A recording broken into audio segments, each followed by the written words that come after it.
Hello friends, myself Krishna Luhan and today we are going to learn about narrations.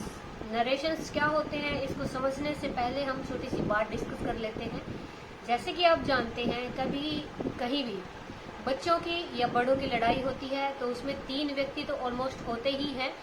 इसके बिना ना तो कोई झगड़ा होता है ना कोई सॉर्ट आउट होता है, यानी कि ना तो प्रॉब्लम इससे बढ़ती है ना इससे घटती है। तो यानी कि 3 जो व्यक्ति हैं तीनों की हमें आवश्यकता पड़ती है, first person, second person and third person. इसके अलावा हमें इस बात का भी पता होना चाहिए कि बात कब कही गई, यानी कि हमें यहाँ पे वर्ब की भी जरूरत पड़ेगी। थर्ड ये है कि भी उसमें फिर टाइम भी बताना पड़ेगा कि भी किस टाइम हुई, किसने कहाँ पर कैसे ये बात शुरू की और किसने इस बात को बढ़ाया। तो यानी कि 3 चीजों की हमें यहाँ पे जरूरत है।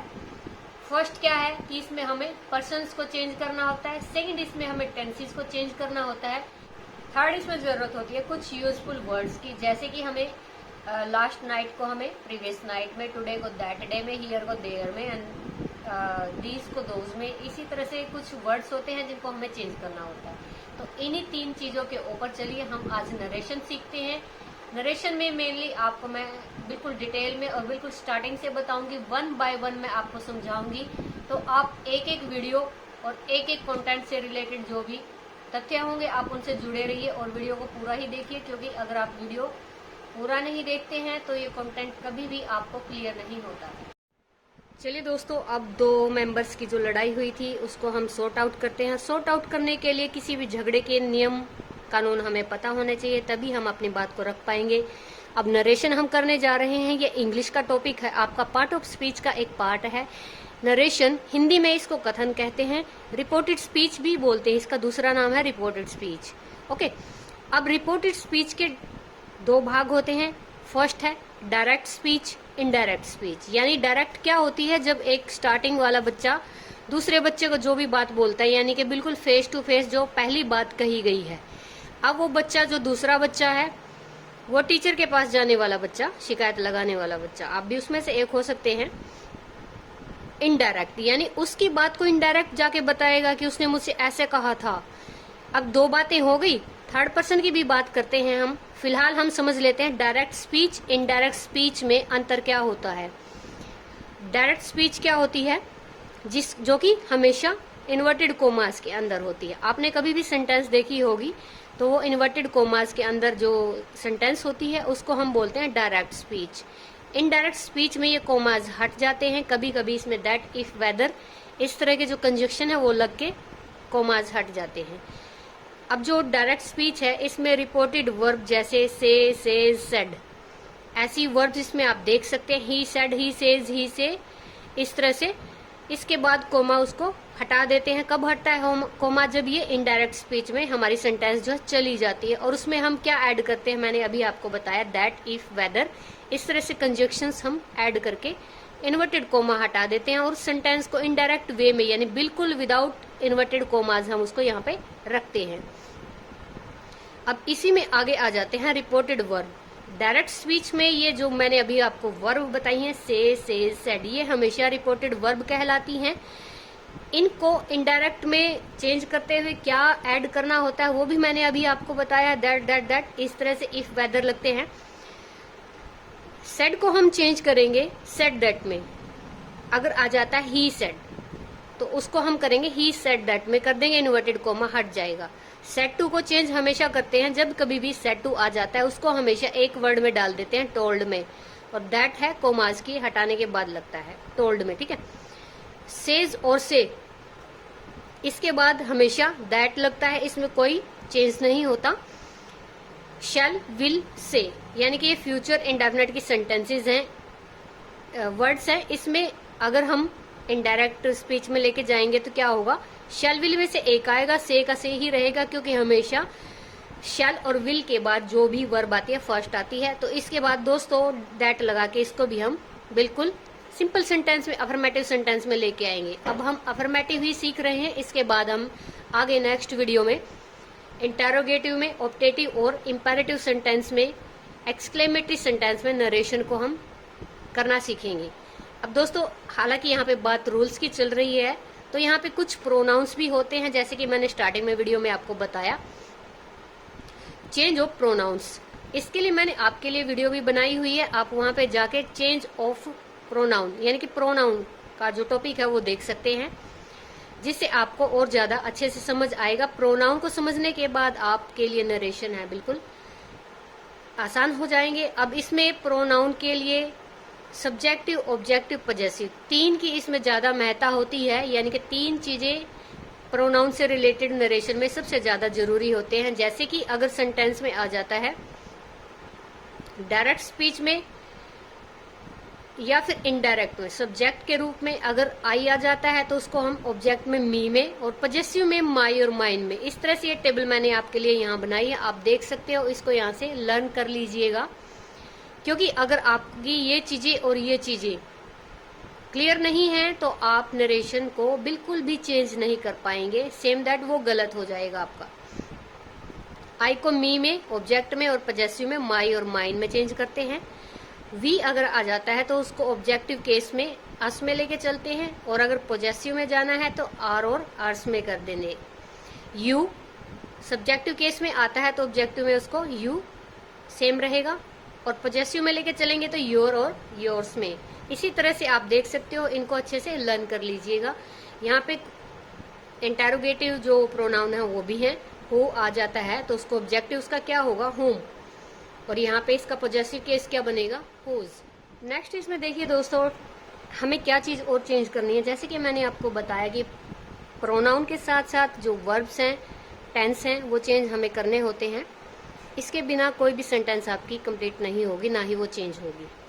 अब नरेशन में सबसे बड़ी बात ये होती है कि आपकी जो डायरेक्ट स्पीच होती है वो हमेशा टेंस बदलकर इनडायरेक्ट में चली जाती है। यानी आप कहेंगे कि डायरेक्ट से अगर हम इनडायरेक्ट में चेंज करते हैं तो वो वर्ब हमारी, वो सेंटेंस हमारी जो है टेंस चेंज करके ही उसमें जाती है। कुछ इसके मैं आपको वो भी बताऊंगी कि कौन सी सेंटेंसेस ऐसी होती हैं जो सेम यहाँ पे भी वैसी ही रहेंगी, यहाँ पे भी वैसी रहेंगी, सिर्फ उसमें दैट या इफ का कंजक्शन जो है लग जाता है, सेम टेंस में ही रहती हैं। फिलहाल हम अफर्मेटिव में चेंजिंग ऑफ टेंस भी सीख रहे हैं। अब यहाँ पे टेंसेस के रूल दिए हुए हैं, कौन सा जो टेंस है हमारा या कौन सी वर्ब है हमारी इनडायरेक्ट में जाकर कौन सी वर्ब में चेंज हो जाती है। यानी आपको वर्ब की फर्स्ट फॉर्म और वर्ब की फिफ्थ फॉर्म, जो कि मैंने आपको पिछली वीडियो में भी बताया था, इसमें हम एस और ई एस लगा देते हैं तो ये वर्ब की फिफ्थ फॉर्म कहलाती है।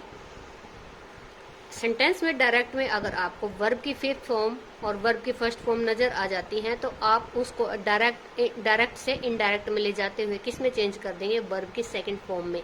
आगे मैं इसके एग्जांपल कराऊंगी तो आपको और अच्छे से समझ आएगा। इज एम आर अगर आपको नजर आ जाता है डायरेक्ट स्पीच में तो इसको अगर हम इनडायरेक्ट में लेके चलते हैं तो वाज और वर में चेंज हो जाएगा। हैज हैव इसी तरह से हैड में चला जाता है। डू डज अगर क्वेश्चन सेंटेंस आता है या वैसे ही मेन वर्ब के रूप में आते हैं तो ये डिड सेकंड फॉर्म में चला जाता है। ये चीज और ये चीज यहाँ पे सेम है, यानी कि ये भी प्रेजेंट इंडेफिनिट है, ये भी प्रेजेंट इंडेफिनिट है, ये पास्ट है, ये भी पास्ट है, ये चीजें दोनों एक ही जैसी है। तो यहाँ पे अब देखिए सेकंड फॉर्म अगर नजर आती है आपको डायरेक्ट स्पीच में तो वो हेड प्लस थर्ड फॉर्म में चली जाती है, यानी पास्ट परफेक्ट में चली जाएगी। वॉज और वर अगर है पास्ट कंटिन्यूअस है तो यहाँ पे इसको हम किस में चेंज कर देंगे, पास्ट परफेक्ट कंटिन्यूअस में चली जाएगी सेंटेंस।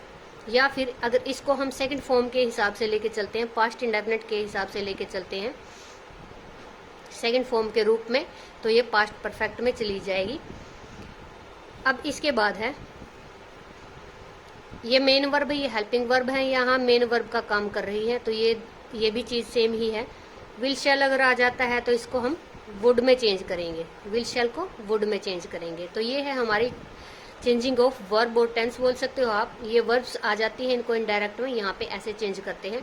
अब कुछ वर्ड्स ऐसे हैं, थर्ड जो मैंने आपको बताया था प्रोनाउन वर्ब से अलग, थर्ड कुछ ऐसे वर्ड्स होते हैं जो हमारे समय को बताते हैं कि किस तरह से कब हुआ।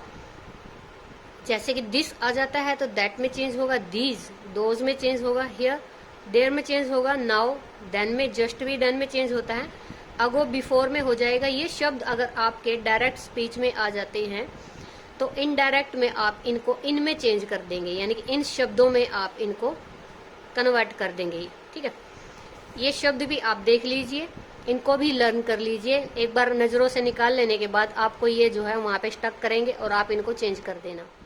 दोस्तों एक ट्रिक है जिसके हिसाब से आप किसी भी सेंटेंस को यानी डायरेक्ट स्पीच को इनडायरेक्ट में चेंज कर सकते हैं विदाउट नोइंग एनी रूल, यानी बिना किसी रूल को याद किए आप सिर्फ उस ट्रिक को याद कीजिए और उससे सेंटेंसेस को चेंज कर दीजिए।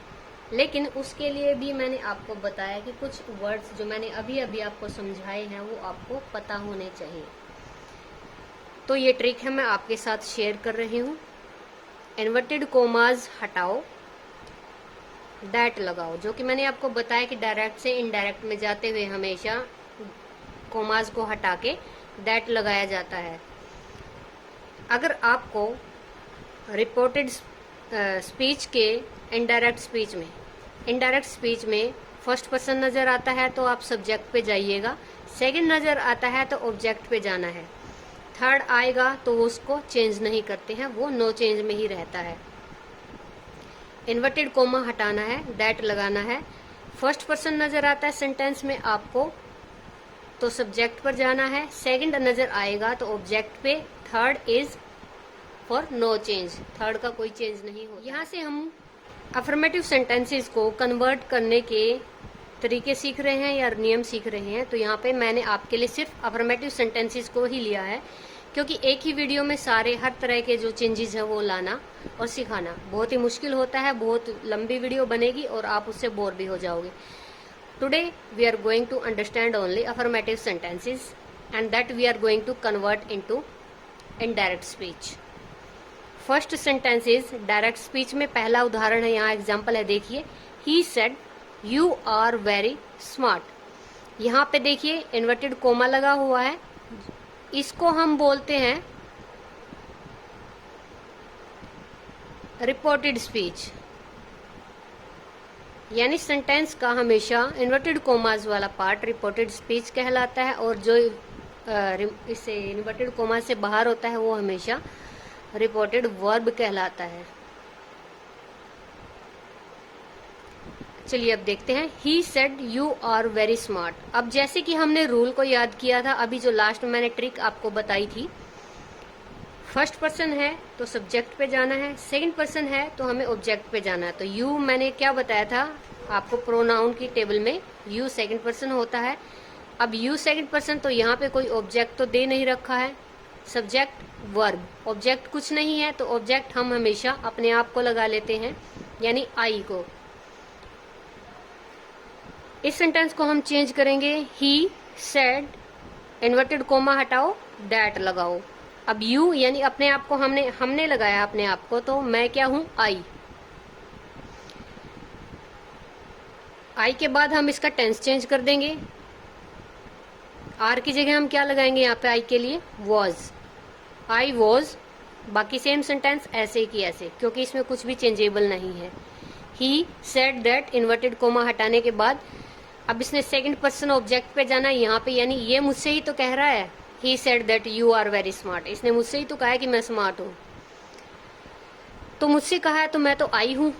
अब मैंने अपने आप को यहाँ लिख दिया। अब मेरे साथ पास्ट में टेंस हम चेंज करेंगे, आर का हम वॉज बनाएंगे क्योंकि आई के साथ वॉज आएगा। वेरी स्मार्ट सिंपल ऐसे कैसा लिखा जाएगा, क्योंकि इसमें कुछ भी चेंज नहीं करना है। सेकंड एग्जांपल देखते हैं दोस्तों। शी सेड टू राम, उसने राम से कहा, आई एम गोइंग नाउ, अब मैं जा रही हूँ। उसने राम से कहा अब मैं जा रही हूँ। अब ये डायरेक्ट वो बात बोल रही है। अब हम यहाँ पे क्या बताएंगे, शी सेड टू को हमने चेंज करना था, पीछे मैंने बताया था आपको सेड टू को चेंज करते हैं टोल्ड में। शी टोल्ड राम, यानी ये ऑब्जेक्ट है, वर्ब है, सब्जेक्ट है। She told Ram. अब इन्वर्टेड कोमा हटा दीजिए, दैट लगा दीजिए। अब लड़की कह रही है कि मैं जा रही हूँ, तो लड़की कह रही है ना। अब यहाँ फर्स्ट पर्सन है, मैंने आपको ट्रिक में बताया फर्स्ट पर्सन हो तो कहाँ जाएंगे, सब्जेक्ट पे। सब्जेक्ट कौन है यहाँ पे, चलिए यहाँ चलते हैं। अब लड़की शी कौन है, थर्ड पर्सन, जो कि चेंज नहीं होता, शी का शी ही आएगा। शी वॉज, अब पास्ट भी चेंज, इसको ये भी मैंने आपको बताया था, इज एम आर आए तो वॉज वर में चेंज करना है, एक है तो यहाँ पे वॉज लगेगा। शी वॉज गोइंग, नाउ को किस में चेंज करना था, देन में। देखिए ये वर्ड्स बिल्कुल पीछे जैसे कि मैंने बताया था आपको सेम वैसे ही आ रहे हैं, चेंज कर दीजिए इनको। थर्ड देखिए, the teacher says Ram is good student. अब यहाँ पे टीचर कहती है कि राम एक अच्छा स्टूडेंट है। टीचर कहती है यानी कि ये हमारे, देखिए यहाँ पे ये भी चीज आपको मैं बताने वाली हूँ कि यहाँ पे जब भी कभी हमारी वर्ब प्रेजेंट इंडेफिनिट में होती है तो आगे जो सेंटेंस होती है वो उसी टेंस में रहेगी। यहाँ हम क्या कर रहे थे, हमारी यहाँ पे सेड सेकंड फॉर्म चल रही, तो हम इन सेंटेंसेस का टेंस भी चेंज कर रहे थे। अब यहाँ पे जब ये प्रेजेंट इंडेफिनिट में है, से सेज विल से आता है हमेशा, से सेज विल से आता है रिपोर्टेड वर्ब में, तो ये आगे जो सेंटेंस रहेगी इसी के टेंस में रहेगी, यानी अपने ही टेंस में रखती है आगे सेंटेंस को। देखिए टीचर सेज, टीचर कहती है, तो यहाँ इन्वर्टेड कोमा हटाएंगे हम, दैट लगा देंगे। राम थर्ड पर्सन है, चेंज नहीं होगा, और टेंस भी चेंज नहीं होगा क्योंकि यहाँ पे प्रेजेंट इंडेफिनिट है, अपने ही टेंस में ही रखती है। Ram is good student. ये चीज बिल्कुल आसान है बहुत, या तो टेंस चेंज होता है या नहीं होता है। चेंज कब होता है, जब हमारी जो वर्ब है सेकंड वर्ब होती है यहाँ पे, वर्ब की सेकंड फॉर्म। और चेंज कब नहीं होता है, जब यहाँ पे फर्स्ट फिफ्थ फॉर्म होती है, पहली और पांचवी फॉर्म होती है, तो आगे सेंटेंस में टेंस चेंज नहीं होता है। Teacher says that Ram is good student, तो ये चेंज नहीं हुई है। अब चलिए नेक्स्ट देखते हैं, सुमन्स मदर विल से। अब यहाँ पे देखिए इसमें भी हम कुछ भी चेंज नहीं करेंगे, सिर्फ सिवाय मोडाल्स को चेंज कर देंगे आगे। सुमन्स मदर विल से, उसकी मदर कहेगी, she will not come out today, आज वो नहीं आएगी, बाहर ही नहीं आएगी। Suman's mother will say, that लग गया, इन्वर्टेड कोमा हटाते ही। शी थर्ड पर्सन है, चेंज नहीं होगा। विल को हम किस में चेंज कर देंगे, वुड में, जैसे कि पीछे रूल में था। वुड नॉट सेम रहेगा बाकी। टुडे को हम चेंज कर देंगे दैट डे में, टुडे यहाँ चेंज हो जाएगा दैट डे में। हम यहाँ पे अफर्मेटिव सेंटेंसेस कर रहे हैं अकॉर्डिंग टू रूल्स। मैंने 3 तरह के रूल आपको बताए हैं, टेंस चेंज करना, प्रोनाउंस चेंज करना। अब चलिए नेक्स्ट हम प्रोनाउन चेंज करना सीखते हैं। Changing pronoun according to first person. पहले फर्स्ट पर्सन का एग्जांपल मैंने यहाँ दिया है आपको। फर्स्ट पर्सन में कौन होता है, आई, माई, मी, माइन, ठीक है। She said to me I am going to my mother's house. उसने मुझसे कहा कि मैं अपनी मम्मी के घर जा रही हूँ, अपनी माता जी के घर जा रही हूँ। सेड टू को हम चेंज करेंगे टोल्ड में।